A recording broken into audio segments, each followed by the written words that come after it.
On the pirate ship the Fury, weakness was a sin, and the greatest sinner of all was a scrawny cabin boy named Al.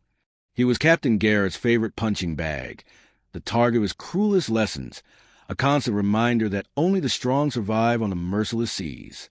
The captain was determined to break the boy, to beat the softness out of him, or throw what was left of the sharks. But the captain didn't know the truth. He didn't know why the boy refused to break, why he endured every torment with a silent, burning pride. He didn't know that under the dirt and the baggy clothes wasn't a boy at all. He was trying to break a cabin boy, without knowing he was actually forging a queen. Princess Alina of Eldoria had been raised on 3 truths: duty, diplomacy, and silent obedience. Her world was one of silk gowns, political marriages, and a gilded cage whose bars grew tighter every year. The final bar was to be her marriage to Duke Forelag, a man 3 times her age with a cruel reputation and hands that lingered too long. On the night she was presented with the Duke's portrait, a painting of a leering, corpulent man. Something inside Alina finally snapped. The silent obedience died, and a desperate, wild need for freedom was born. She did not just run. She executed an escape.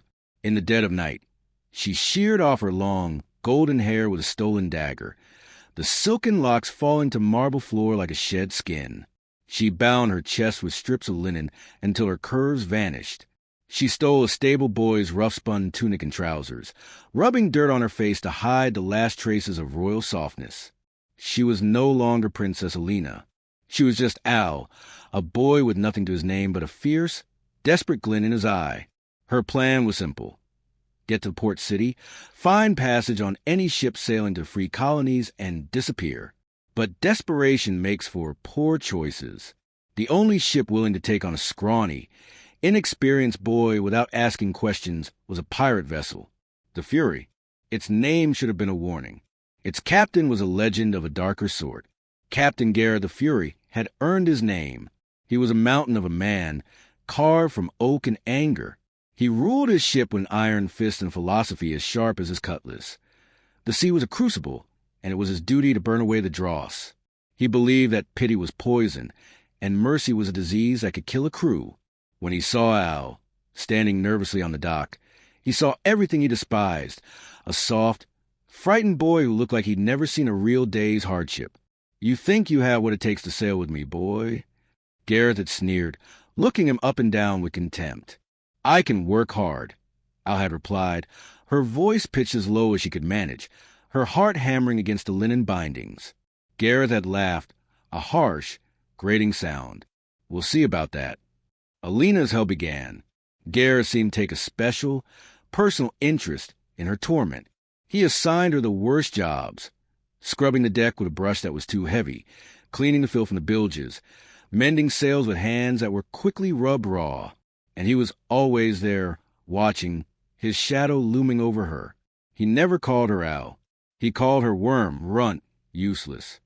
"Put your back into it, worm," he would roar, his voice a clap of thunder. "Are those the arms of a man or a newborn kitten?" He would kick over the bucket of water she had just filled, forcing her to start again. He would knock the tools from her hands, just to watch her scramble to pick them up. It was a relentless campaign of humiliation, a daily test of her will. But Alina did not break. The same stubborn pride that had made her flee a life of luxury now fueled her survival. She endured. For every insult, she met his gaze with silent fire. For every impossible task, she worked until her muscles screamed and her hands bled, but she always finished. She refused to give him the satisfaction of her tears. She refused to let him win. This, more than anything, seemed to infuriate Gareth. He was trying to provoke a reaction: fear, tears, begging, and the boy's quiet, defiant endurance was a mystery he couldn't solve.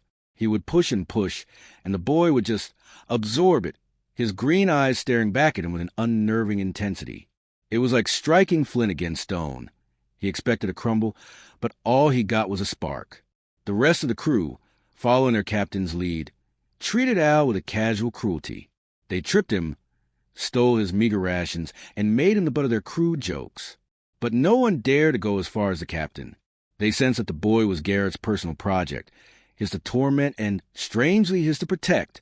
More than once, When another pirate's hazing went too far, Gareth would intervene with sudden, shocking violence. "He's mine to break," he would snarl, and the crew would back off, confused by the captain's possessiveness. Alina's only solace was the night. When the ship was quiet, she would find a secluded spot in the rigging, climbing high above the sleeping deck. There, under the moon, she would undo the tight bindings on her chest, letting herself breathe for the first time all day. She would look out at the endless, dark water and think of her old life, of the princess she had been. She did not miss the silk, but she missed the respect. She missed being a person. Here, she was something less than human. One night, Gareth found her there. He had been sleepless, prowling his ship like a caged lion, and saw the small figure perched in the rigging. He climbed up with a predatory silence, expecting to find the boy asleep on watch. He found her staring at the stars, and for a moment, in the soft moonlight, without the grime and the cowering posture of the day, he saw something else. A strange, fragile beauty in the boy's features, a profound sadness in his eyes. It was a look that didn't belong on the face of a scabby cabin boy. It was the look of an exiled prince. "What are you doing up here, Runt?" Garrett's voice was rough, but it lacked its usual bite. Alina nearly jumped out of her skin. She quickly turned, her heart seizing with panic, her hands instinctively crossing over her chest. "Just getting some air, Captain," she stammered. He studied her, his eyes narrowed. "You should be sleeping. More work for you tomorrow." He was about to leave, but he hesitated. Something about the boy's defiant solitude intrigued him. "You never cry, do you? I push you, I insult you, my men abuse you, and you just take it. Why?" Alina looked away, toward the horizon. "Crying is a luxury, Captain," she said softly, her voice still a boy's rasp. "It doesn't change anything." Her answer surprised him. It was a piece of philosophy he might have said himself. It was the answer of a survivor. He lingered for a moment longer, a strange, unfamiliar feeling stirring in his chest. It was a flicker of respect. He grunted and descended back to the deck, leaving her alone in the moonlight. But as he walked away, he couldn't shake the image of the boy's sad, beautiful face. He had come up here to torment the boy, but he had left feeling unsettled, confused. He was a captain. He was the one in control.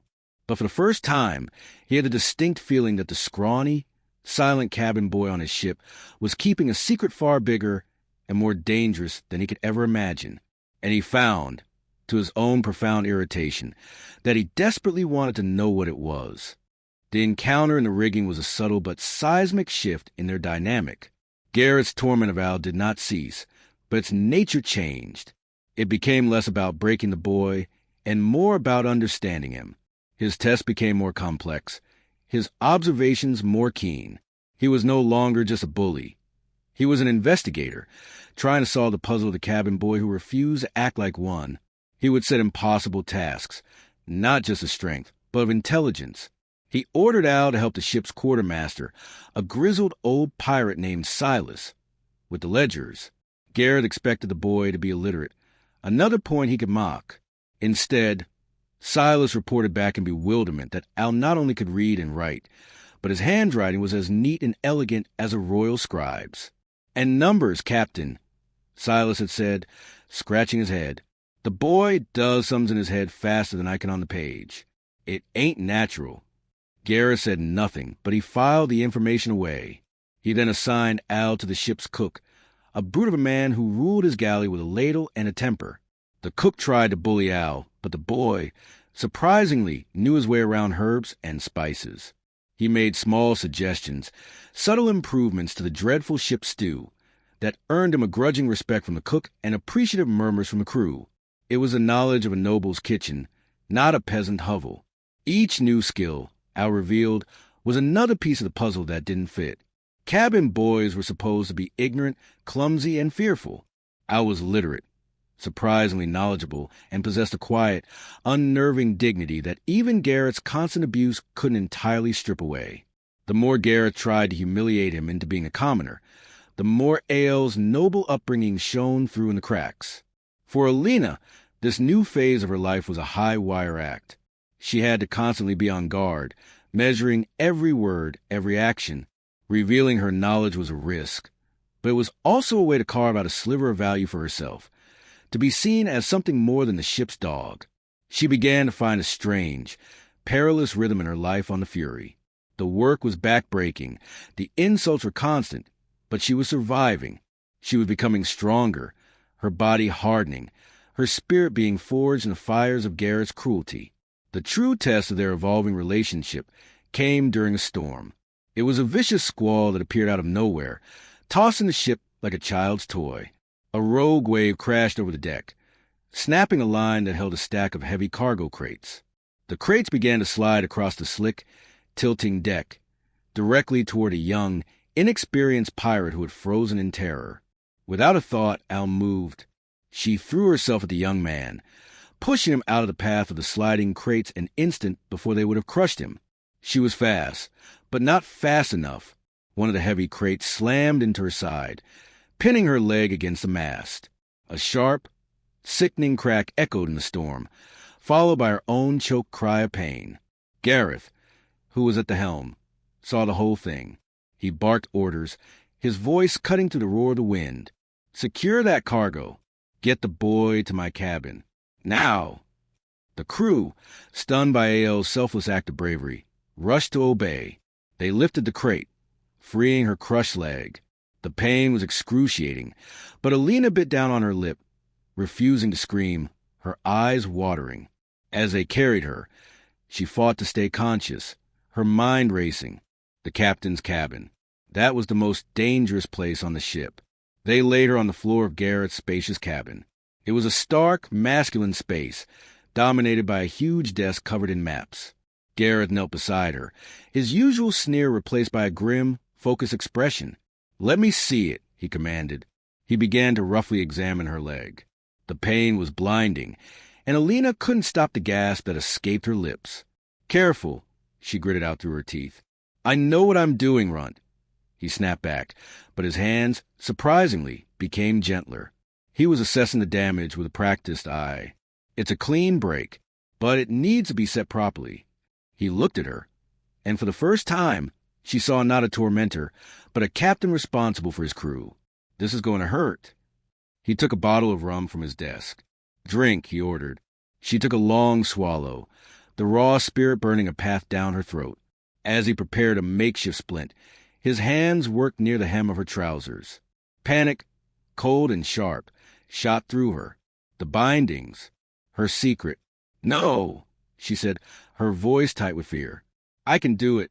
Just give me the splints." She tried to sit up, to push him away. Gareth stopped, his eyes narrowing at her sudden, fierce resistance. "Don't be a fool, boy. I need to see the injury." "No," she repeated, her voice rising with a desperation that was completely out of character. He stared at her, his mind working. The boy's strange modesty, the way he always washed alone, the way he flinched from any physical contact that wasn't violent. The pieces of the puzzle began to click into place with a horrifying, impossible logic. He looked at her face, truly looked at it, past the grime in the short, ragged hair. He saw the delicate line of her jaw, the high cheekbones, the full lips, the eyes, those fierce, green eyes that held a fire no boy could ever possess. Slowly, deliberately, he reached out, his hand moving not toward her leg, but toward the collar of her tunic. Alina froze, her eyes wide with terror. This was it. It was over. His rough fingers brushed against her neck, then hooked into the neckline of her shirt. With a single, sharp tug, he ripped the fabric down the front. The sight that met his eyes made him recoil as if he'd been struck by lightning. The linen strips, wound tightly around her chest, were unmistakable. The secret was out. For a long, silent moment, the world seemed to stop. The only sound was the howling of the storm outside and the ragged sound of their breathing inside. Gareth stared, his face a mass of utter, profound shock. The cabin boy, the runt, the worm, it was all a lie. He slowly lifted his gaze from her chest to her face. He was looking at a stranger, a woman who had endured his cruelty, matched his will, and fooled his entire crew for months. The shock on his face began to curdle, replaced by a slow-burning, terrifying fury. He had been made a fool of. "Who?" he said, his voice a low, dangerous whisper that was more frightening than any roar. "In the hells are you?" Alina looked back at him, the fear in her eyes being replaced by her old, familiar defiance. The secret was out. There was no more hiding. "My name," she said, her voice clear and steady, no longer a boy's rasp, "is Princess Alina of Eldoria." The storm outside raged, but it was nothing compared to the storm that had just been unleashed within the captain's cabin. The game was over, and a new, far more dangerous one had just begun. The words, "Princess Alina of Eldoria," hung in the air between them, more potent than gunpowder. For a moment, Gareth could only stare, his mind reeling, trying to reconcile the impossible truth with the reality before him. The scabby, defiant cabin boy was a princess. The worm he had tried to crush was royalty. The sheer, monumental absurdity of it all was a physical blow. Then, the shock solidified into a tidal wave of pure, white-hot fury. It wasn't just that he had been fooled. It was that he had been made a fool of by a woman, and a noble one at that. Two things he despised above all else. "A princess," he finally said, the words dripping with venomous sarcasm. He began to laugh, a low, ugly sound devoid of humor. It was the sound of a predator that has just realized the trap it's been playing with is far more valuable and far more dangerous than it ever imagined. Well, it seems I've captured a far more interesting prize than I knew." He stood up, his towering frame seeming to shrink the cabin. He began to pace, a caged tiger that had just been handed a lit torch. Alina remained on the floor, her broken leg a searing agony, but her gaze never left him. The fear was still there, a cold knot in her stomach, but it was now overlaid with defiant resolve. The game of hiding was over. The game of survival had just entered a new, terrifying phase.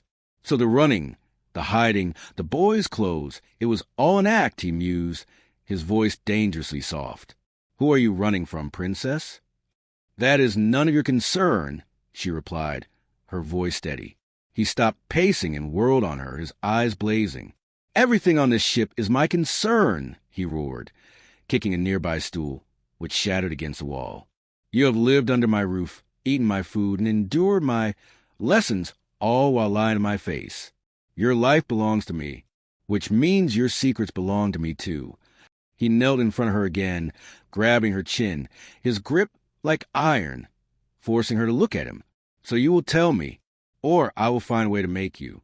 And believe me, princess, my methods of getting the truth are far less pleasant than scrubbing the deck." Looking into the abyss of his rage, Alina knew that defiance now would be suicide. She had to give him something.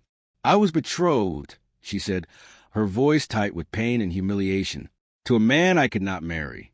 Duke Forlag." Gareth's eyes widened slightly. He knew the name.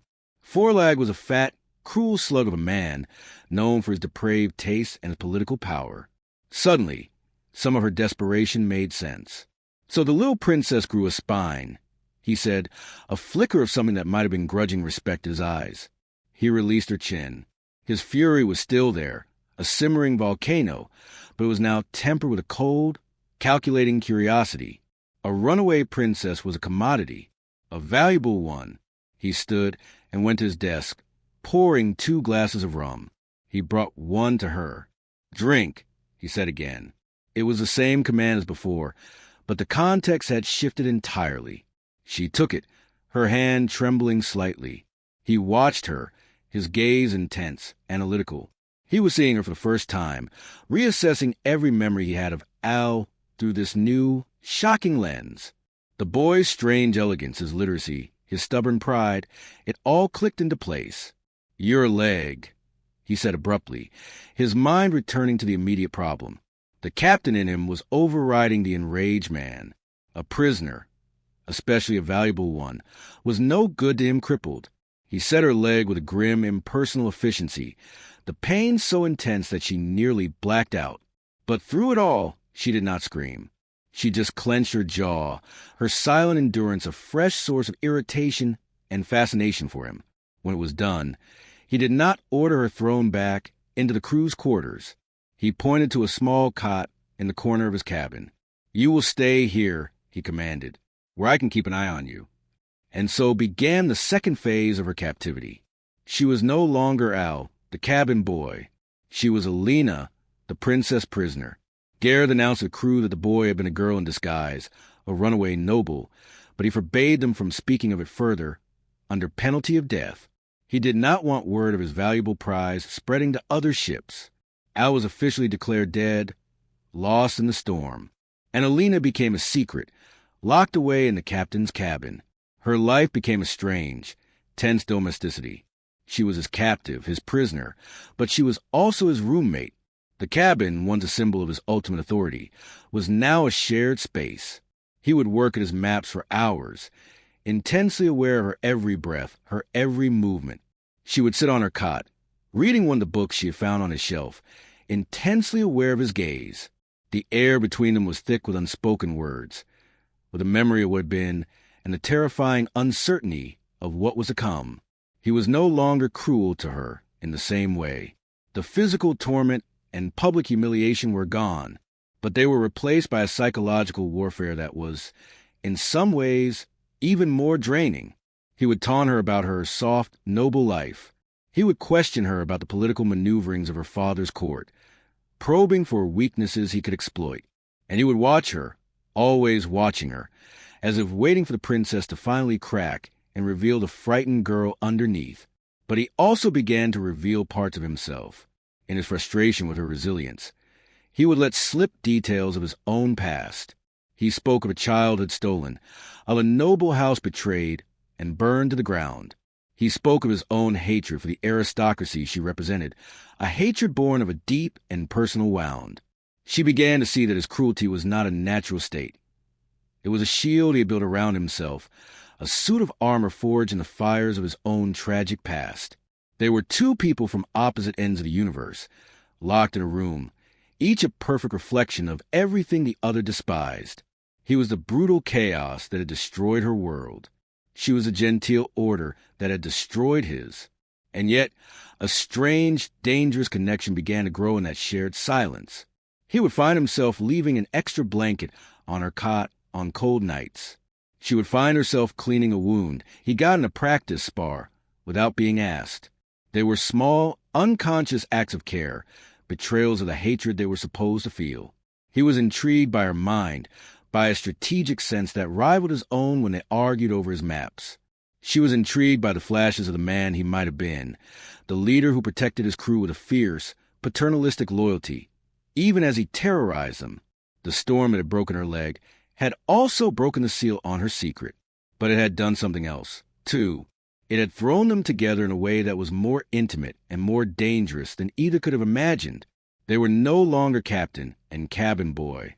They were Gareth and Alina, a pirate and a princess. And on the lonely, vast expanse of sea, the lines between captor and captive, between enemy and something else, were beginning to blur in a way that terrified them both. Life in the captain's cabin settled into a perilous routine. Alina's leg began to heal, the sharp pain dulling into a persistent ache. Her freedom, however, remained curtailed. She was Gareth's secret, a ghost that haunted his personal quarters, invisible to the rest of the ship. The crew knew the cabin boy was gone, and they knew the captain now kept a high-born woman locked away. They whispered, they speculated, their crude jokes masking a deep, superstitious fear. They saw her as a siren, a witch who had enchanted their captain, and they gave the cabin a wide berth. This isolation had an unintended consequence. It forced Gareth and Alina into a strange sort of partnership. With her legs still healing, she couldn't perform manual labor, but her mind was sharp.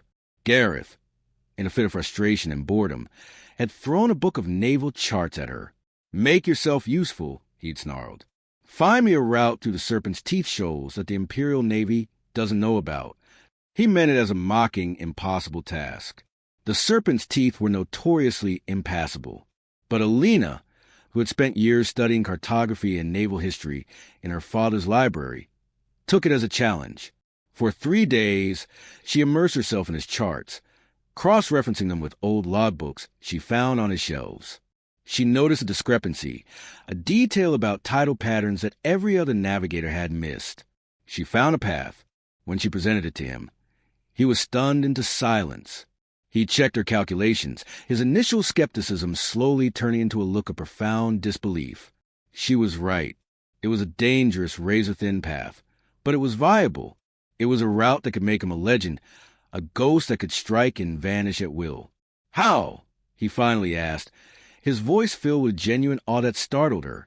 "My father believed that a battle is won in the library long before it is fought on the sea," she replied simply. That moment changed everything. He no longer saw her as just a prize or a nuisance. He saw her as an asset, an equal. He began to consult with her, not just on navigation, but on strategy. Their arguments were fierce, a clash of his brutal pragmatism against her calculated, chess-like approach. He taught her about the reality of battle, the smell of gunpowder, the chaos of a boarding party. She taught him about the power of patience, of feints and misdirection, of thinking 3 moves ahead. They became, in secret, the most formidable strategic partnership on the 7 seas. And with this intellectual respect, a different, more dangerous intimacy began to bloom. He would watch her as she worked, fascinated by the intensity of her focus. She would find herself watching him, noting the rare moments when his guard dropped, when the weary man showed through the cracks in the captain's armor. She learned that his cruelty was a language, and she was slowly becoming fluent in it. She understood that his insults were a defense, his anger a shield. He, in turn, began to see her not as a princess, but as Alina. He saw her strength, her resilience, her unwavering spirit that refused to be broken. He started to bring her things from his raids, not jewels or silks, but books from a captured merchant ship, a rare spice for her food, a soft wool blanket for her cot. They were small, almost unconscious gestures, admissions of feeling he refused to name. But their fragile, isolated world was about to be breached. The Fury was part of a larger, loose coalition of pirate captains, and the time had come for their annual rendezvous at the pirate haven of Tortuga. It was a place of lawlessness and brutal politics, a place Gareth could not avoid if he wanted to maintain his standing. And it was a place where secrets, especially valuable ones like a hidden princess, were impossible to keep. He was faced with a dilemma. Leaving her on the ship was too risky. The crew was still a pack of wolves. Taking her with him was even riskier. In Tortuga, she would be a target for every ambitious pirate captain looking for leverage. "You will stay on the ship," he told her, the night before they arrived. "Confined to the cabin. No one is to see you." "And what happens when one of your rivals decides to pay you a visit?" she countered, her arms crossed. "You cannot hide me forever, Gareth." The use of his first name, a name she had never dared to use before, hung in the air between them. It was an assertion of her new status, a claim of familiarity. He stared at her, a muscle twitching in his jaw. She was right. "Fine!" He relented, a muscle twitching in his jaw. "You will come with me, but you will stay at my side at all times. You will not speak unless spoken to. You will be my personal clerk. Nothing more." He handed her a set of plain, boyish clothes, similar to her old disguise, but of better quality. "Put these on. A princess in a dress is a target. A boy in breeches is just another shadow." Tortuga was a sensory assault, a chaotic, sprawling port filled with the shouts of a dozen languages, the smell of rum and unwashed bodies, and the constant threat of violence. For Alina, who had known only the sterile halls of a palace and the confines of a ship, it was both terrifying and exhilarating. She stuck close to Gareth, her head down, playing the part of a timid clerk, but her eyes missed nothing. Gareth's arrival caused a stir. He was a power player, and his rivals and allies alike came to greet him, to test him. The most dangerous of them was Captain Isabella La Viuda of Vargas, the Spider Queen of the Southern Seas. She was a woman of sharp beauty and even sharper ambition, and she had a long, complicated history with Gareth. Isabella's eyes, dark and intelligent, immediately fell upon Alina. She circled them, her movements sinuous, like a shark. "Gareth, my love," she purred, ignoring Alina completely. "I see you've acquired a new pet. He's a pretty one. What's his name?" "Al," Gareth said, his voice flat, his hand resting almost imperceptibly on the hilt of his sword. My clerk. Isabella's gaze lingered on Alina, a slow, predatory smile spreading across her lips. A clerk, she mused. He has the hands of a pianist and the eyes of a frightened doe. You are becoming soft in your old age, Gareth. The tension was thick enough to cut with a knife. Alina could feel the weight of Isabella's scrutiny, and she knew, with a chilling certainty, that this woman saw far more than a simple cabin boy. Throughout the night, in the smoky, crowded tavern that served as the pirates' council hall, Isabella's attention was a constant, unnerving presence. She would watch as Gareth consulted quietly with Alina over a map. She would watch the way he instinctively moved to stand between Alina and any other pirate who got too close. She was a master of reading power dynamics, and she saw a secret she was determined to unravel. The storm broke later that night. A drunken captain, an ally of Isabella's, made a grab for Alina, making a crude joke about the captain's pretty boy. Before Alina could even react, Gareth moved. It was not the explosive rage of before. It was a cold, swift, and utterly lethal display of violence. He broke the man's arm in 2 places and had him on the floor with a dagger to his throat in the space of a heartbeat. The tavern went silent. "Touch my clerk again," Gareth said, his voice a low, deadly whisper that carried to every corner of the room, "and I will decorate my mask with your entrails." He let the man go and turned, his eyes finding Isabella's across the room. The challenge was clear. She simply smiled, a slow, knowing smile, and raised her glass to him in a mock toast. The secret wasn't a secret anymore. Not to her. Later, back on the ship, the adrenaline faded, leaving a tense, charged silence. "She knows," Alina said, her voice barely a whisper. "I know," Gareth replied, staring out the cabin window at the chaotic lights of Tortuga. He had tried to protect her, but his very act of protection had exposed her. His possessiveness had painted a target on her back. He turned to face her, his expression grim. "This changes things. You are no longer safe here. Not with me." He was right. Their isolated world had been breached. The political games of the pirate world, personified by the cunning and ruthless Isabella, were now closing in on them. His secret princess was about to become the most sought-after prize in Tortuga, and he, who had once been her tormentor, was now the only thing standing between her and a world far more cruel than he had ever been. Isabella did not act immediately. She was a spider, and she preferred to weave her web before striking. The day after the tavern brawl, a formal invitation arrived at Gareth's ship. It was a summons to a captain's council, a meeting of the most powerful pirate lords to discuss a treaty with a rival faction. The invitation specified that all captains were to bring their quartermasters. It was a trap, and they both knew it. To refuse was to show weakness, to admit he was hiding something. To accept was to walk Alina directly into the spider's parlor. "I have to go," Gareth said, his voice a low growl of frustration as he paced the cabin. "If I don't, she'll paint me as a coward. My crew's loyalty is fickle. They won't follow a man who's afraid of another captain." "Then I will go with you," Alina stated, not a question, but a declaration. She stood, her heeled leg now strong, her posture straight and regal. She was no longer the frightened girl who had stumbled onto his ship. "You have been training me in strategy for weeks. Let me be what you claim I am, your advisor. Let me help you fight her in her own arena." He looked at her, at the fire in her eyes, and saw not the princess, not the cabin boy, but a formidable ally. A dangerous, exhilarating thought sparked in his mind. He had been trying to hide her, to protect her, but perhaps the best defense was to use her as a weapon. "Fine," he agreed, "but you will not leave my side, and you will watch, and you will learn." The captain's council was held in the opulent, gaudy stateroom of Isabella's flagship. It was a room designed to intimidate, filled with gilded furniture and trophies from 100 conquered ships. Isabella sat at the head of the table, looking every inch the queen. She greeted Gareth with a venomous smile and gestured for him and Alina to sit directly across from her, in the place of honor and of scrutiny. The council began, a tedious affair of political posturing and thinly veiled threats. Alina remained silent as instructed, but her mind was racing. She was in a room with the most dangerous people in the world, playing a game she had been born to, but in a world she had never known. She watched Isabella, studying her tactics. The Spider Queen did not rule with brute force like Gareth. She ruled with information, with whispers, with turning her enemies against each other. As the meeting droned on, Isabella suddenly turned her full attention to Alina. "Your clerk is very quiet, Gareth," she purred. "Does he have a name, or does he just fetch your slippers?"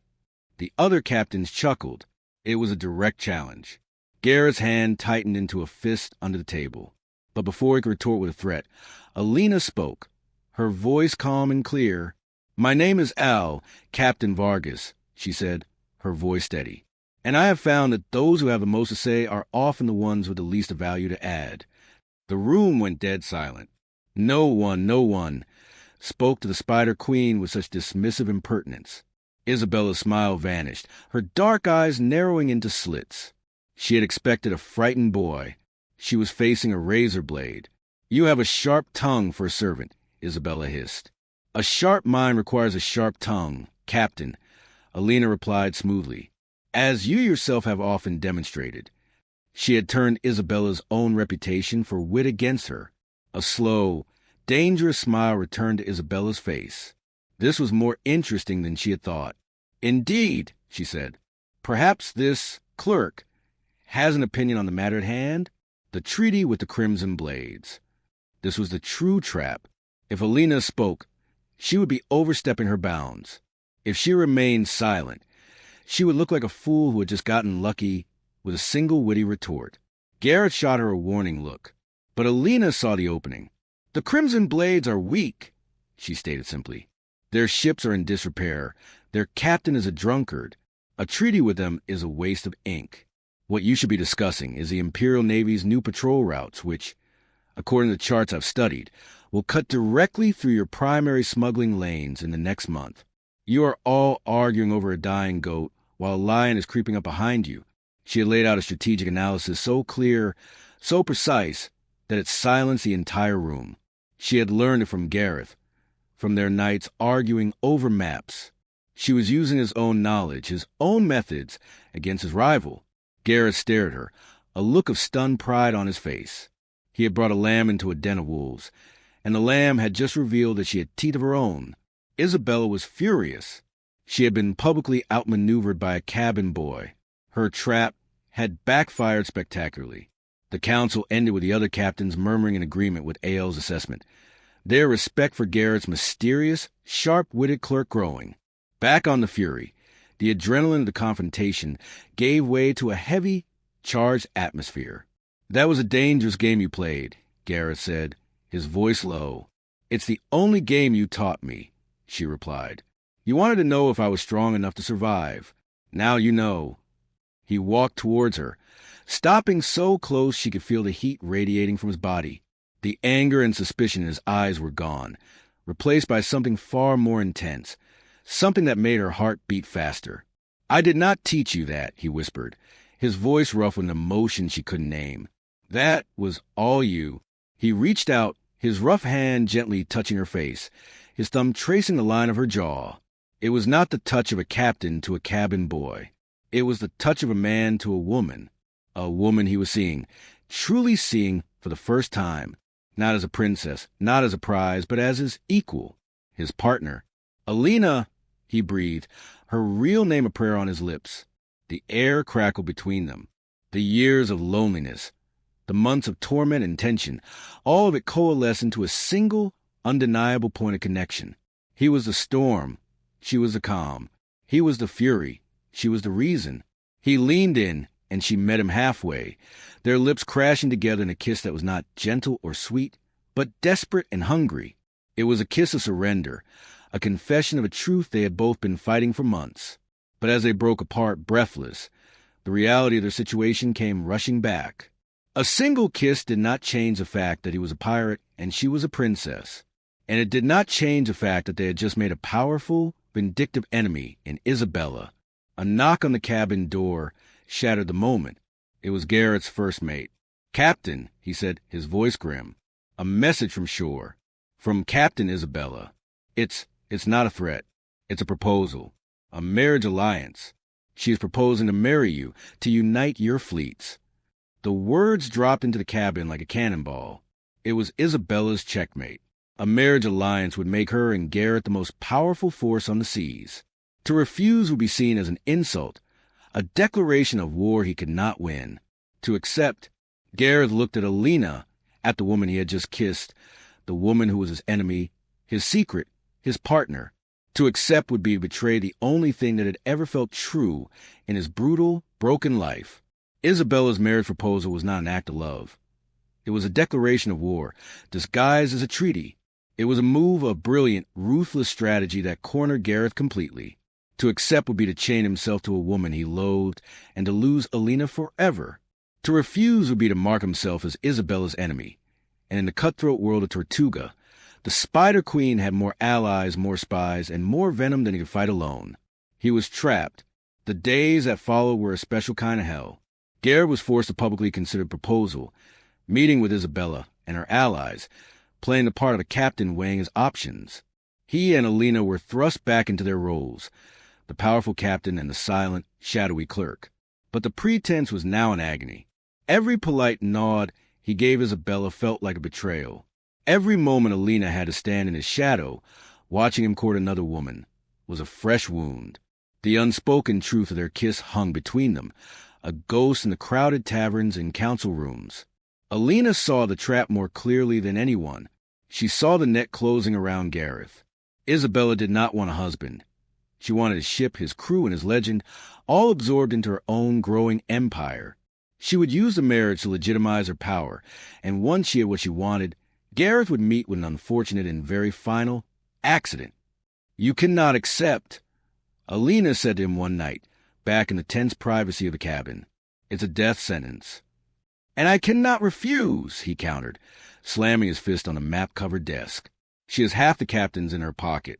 They see this as a chance for unprecedented power. If I say no, they will see me as a threat to their ambition. They'll turn on me before we even leave the harbor." He was trapped, and for the first time since she had met him, Alina saw a flicker of true despair in the eyes of Gareth the Fury. He was a master of naval combat, of brute force and intimidation. But this was a different kind of war, a war of whispers and alliances, and he was outmaneuvered. It was in that moment of his despair that she found her own strength. She was not Al, the cabin boy.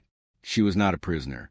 She was Princess Alina of Eldoria, and she had been raised in a world of political intrigue that made the pirates of Tortuga look like amateurs. "Then we do not play her game," she said, her voice quiet but ringing with a new, startling authority. "We play mine." For the next 2 days, they planned.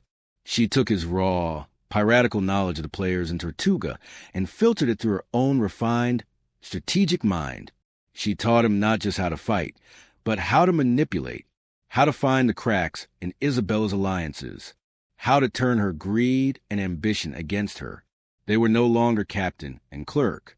They were co-conspirators, their minds working in perfect, dangerous harmony. The night of the final council meeting, where Gareth was to give his answer, the air in Tortuga was electric. Everyone expected a decision that would either forge an empire or start a war. Gareth entered the tavern with Alina at his side, but something was different. He was not wearing his usual dark, intimidating leathers. He was dressed in a fine tailored coat, looking more like a nobleman than a pirate, and Alina was not dressed as a boy. She had let her hair down, the months of growth now falling to her shoulders in soft, golden waves. She wore a simple but elegant dress she had acquired in the market. She was no longer a shadow. She was a statement. As they entered, a hush fell over the room. Every eye was on them. Gareth stood before the assembled captains, with Isabella at the head of the table, a triumphant smirk on her face. "I have considered your proposal, Captain Vargas," Gareth began, his voice calm and formal. "An alliance between our fleets would indeed be a formidable force." Isabella's smirk widened. He was going to accept. "However," Gareth continued, "I find I am not in a position to accept, for you see, I am already spoken for." He turned and extended his hand to Alina, who stepped forward to stand beside him. "Captains of the coast," he announced, his voice booming with a power no one had ever heard from him before, a power that was not rage but pride. "Allow me to introduce my partner, and the future captain of her own vessel, a woman whose name you will all come to know and fear. Princess Alina of Eldoria." The name dropped into the room like a cannonball. Princess. The whispers exploded. Isabella's face went white with fury. She had been played. This wasn't about a marriage alliance. This was about something far bigger. Gareth wasn't finished. "Princess Alina has honored me with her strategic counsel," he said, "and she has identified a certain weakness in our current arrangements." He then proceeded to lay out, with cold, brutal precision, how Isabella had been systematically cheating her own allies, skimming profits and selling information to the Imperial Navy. He had the proof, the ledgers, the witnesses, all the things Alina had taught him to look for. He had not just refused Isabella's proposal. He had destroyed her reputation. He had exposed her as a traitor. Her allies, their faces masked of shock and rage, began to turn on her. The council devolved into chaos. In the midst of the uproar, Gareth took Alina's hand. "It's time to go," he said. They didn't run. They walked, with a calm dignity, out of the tavern and back towards their ship, leaving the Spider Queen to be devoured by the web she herself had woven. As they stood on the deck of the Fury, the sounds of fighting echoing from the town, they looked at each other. The games were over. The secrets were out. "What now?" Alina asked softly. Gareth looked at her, his eyes full of a raw, profound emotion she had never seen before. He was no longer the captain, the tormentor, or the strategist. He was just a man who had found his equal. "Now," he said, his voice rough, "we build a different kind of kingdom. Together." He leaned in and kissed her, not with the desperate hunger before, but with the slow, deep certainty of a promise of a shared future. The camera pulls back, showing them silhouetted against the moonlit sea, a pirate and a princess. Two survivors who had found in each other not just a partner, but a home. They were no longer defined by the roles the world had given them, but by the choices they had made. And as the Fury raised its anchor and slipped out of the chaotic harbor Tortuga, it sailed not toward the battle for plunder or power, but toward a new horizon, one they would face as equals. Together,